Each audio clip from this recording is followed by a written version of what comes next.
Alright, what's up guys? I know it's been a long time since I've done a video of any sort, so I thought I'd do one right now. Just since ghost mode is kind of my thing, I thought I'd help y'all out with some of that.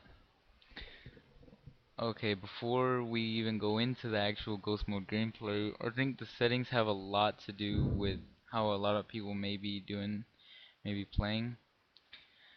Okay, for graphics, the resolution that should I mean, I like it on 1024 by 768 because that's how my monitors, that's the shape or whatever. But it's whatever you have. You may have a bigger screen or whatever. The color, okay, here's the thing. If you have low FPS or if you haven't watched my video to lower your FPS, I don't. Some people have been asking me for a Windows 7 version. I have to look into that. I have a laptop with Windows 7, but yeah, I still need to look into that. But if you haven't done that, you have a Vista, you should probably check that out. And you can put the high settings on. But if you do have a problem with FPS, I'd recommend going on the 16-bit rather than on the 32-bit. The texture, I think it makes it look better. It doesn't really affect gameplay. I record, so I guess it makes a difference for me. I'm only using full screen right now just because I didn't know how to record. Because I thought if Fraps recorded with a windowed menu, I just thought it'd look weird. The effects, bullet trace, I would put that on high if it doesn't really mess up with your FPS too much, since you can actually see your bullets and actually see where they're going, which really makes a difference when you're firing from a very long range. Bullet smoke, I don't even know what that is. I just put it on high. Blood, definitely. If you shoot at them, maybe maybe you're not using headphones or something. Blood, or even if you're using headphones, it's always a big plus if you spray a little bit and you catch a little bit of blood, there's someone there. Select enemies bullet. Well, I mean they're not using bullets, so I guess that doesn't really matter. Weather effects, never seen that on any maps, even though this is certain maps. I've never seen it on any. Gamma, I have it at 70, which isn't too high, but I recommend 100 for some of you people. I mean, look at the difference. It becomes very bright, and that brightness helps you see the ghosts a lot better. Whenever you start out, it's at 50, very colorful and everything. But if you're trying to go for ghost mode, maybe you're not that good. First times playing. I mean, nothing wrong with going to 100. It's not like anybody else knows. Unless you're thinking of recording, you might want to probably be a little bit better. Um, Everything's the same for right here. I wouldn't really make any recommendations. I mean, it's whatever you feel. Like, for me to defuse the bomb is Q, and the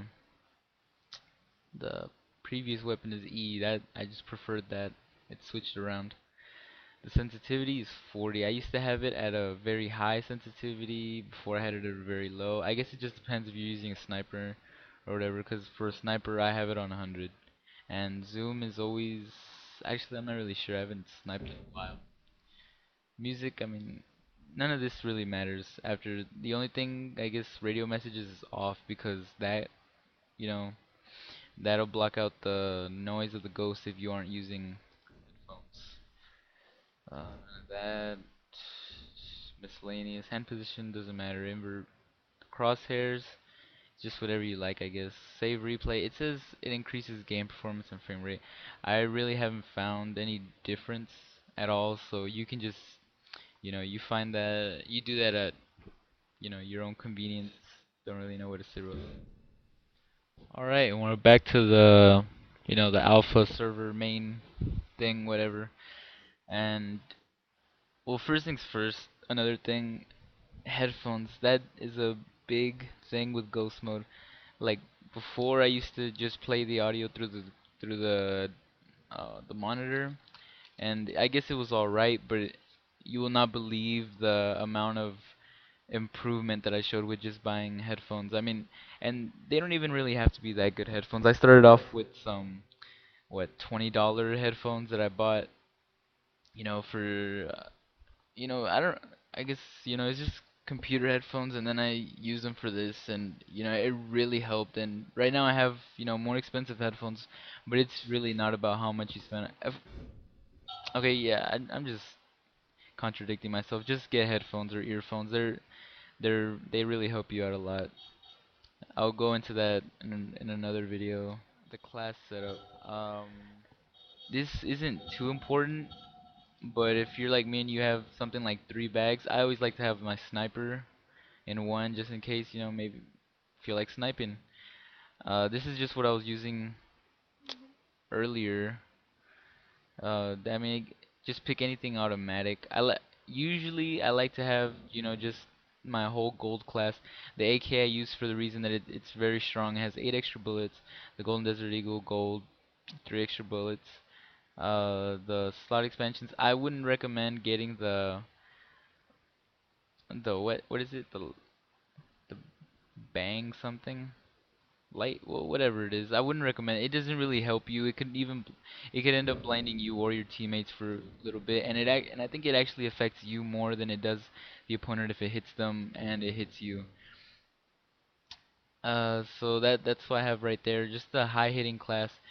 For this one, I use a silenced. I don't always have this. I mean, I just put it in right now. I didn't even use it. What I was using when it was in my second bag though was the M60. And I mean, it could bring a lot of controversy with a lot of people, using a very loud gun. It could be a bit annoying to others, but I mean, if you know how to use it, and you know, I mean, you're not gonna be spraying the whole time if you really do.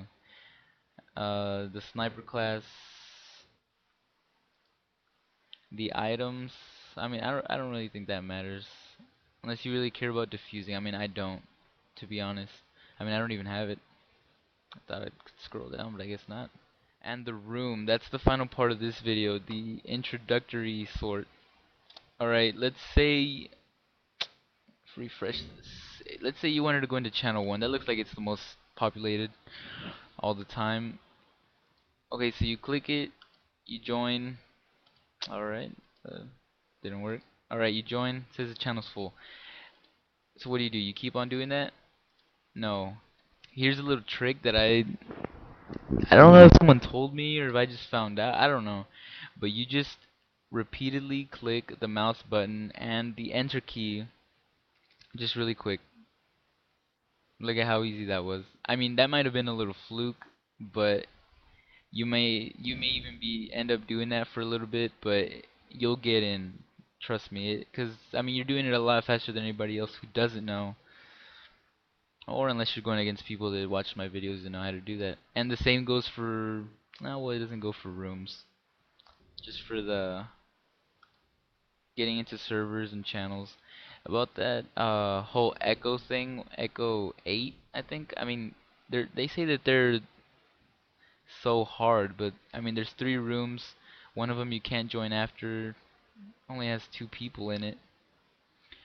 One's locked, and there's only one available with 3 people. I mean, why would you want to play in a server that other people think is better when you can go to this one and it's just crowded with a lot of people, and it's a lot of good people, a lot of bad people, so you get a good mix. I mean, I wouldn't really put too much thinking into that. I mean, it's a room, it's a game. You just want to play.